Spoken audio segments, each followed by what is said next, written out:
Shalom, selamat pagi, salam sejahtera. Kita berdoa. Pagi ini Tuhan, kami akan mendengarkan firman-Mu. Kiranya kami boleh diberi tuntunan kasih-Mu.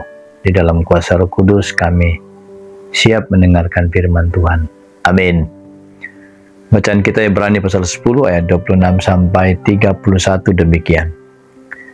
Sebab jika kita sengaja berbuat dosa sesudah memperoleh pengetahuan tentang kebenaran, maka tidak ada lagi kurban untuk menghapuskan dosa itu. Sebaliknya yang ada ialah penantian akan penghakiman yang mengerikan dan kobaran api yang dahsyat yang akan menghanguskan para pembangkang. Jika ada orang yang menolak hukum Musa, ia dihukum mati tanpa belas kasihan atas keterangan 2 atau 3 orang saksi. Bayangkan betapa lebih beratnya hukuman yang harus dijatuhkan atas orang yang menginjak-injak anak Allah dan menganggap najis darah perjanjian yang menguduskannya dan menghina roh anugerah.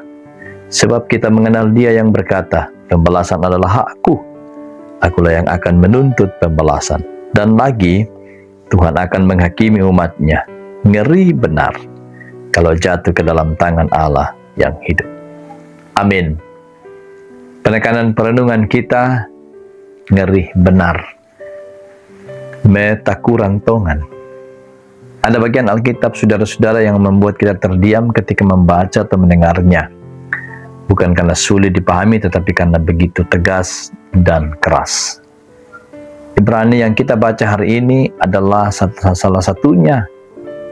Teks ini tidak sedang berbicara tentang orang yang jatuh dalam kelemahan lalu menyesal. Bukan juga tentang pergumulan orang berdosa yang ingin bertobat. Namun yang dimaksudkan adalah mereka yang dengan sabar dan terus-menerus menolak Kristus setelah mengenal kebenaran. Ini bukan soal terpeleset, melainkan sikap hati yang mengeras dan memilih menjauh dari anugerah. Saudara-saudara, ayat 27 memberi penekanan penghakiman yang mengerikan dan kobaran api yang dahsyat yang akan menghanguskan para pembangkang. Ini bukan permainan emosi untuk menakut-nakuti. Pesannya jelas dan ingin membuka kesadaran. Jangan meremehkan pengorbanan Kristus. Jika dalam perjanjian lama pelanggaran terhadap hukum Musa mendapat hukuman berat, apalagi jika seseorang menghina anak Allah dan menganggap darah perjanjian sebagai sesuatu yang biasa. Bukankah anugerah adalah pemberian Allah yang mahal dan telah dibayar lunas oleh Kristus? Ngeri benar karena Allah itu hidup dan aktif. Ia maha kasih, tapi juga maha adil. Semakin besar terang anugerah yang kita terima, semakin besar tanggung jawab kita meresponnya. Tentu dengan iman dan dalam ketaatan.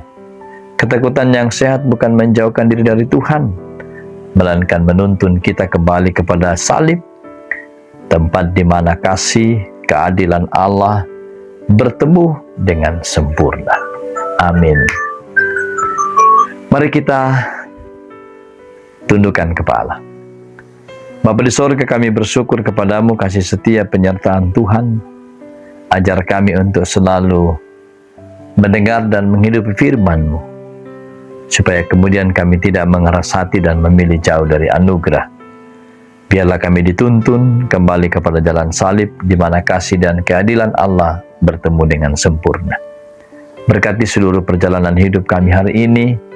Tuhan topang kami semua, sehingga dimanapun kami berada, setiap orang yang mendengar firman-Mu Tuhan selalu hidup dalam kasih kebenaran. Kami datang berserah di dalam dan demi nama Tuhan Yesus. Amin.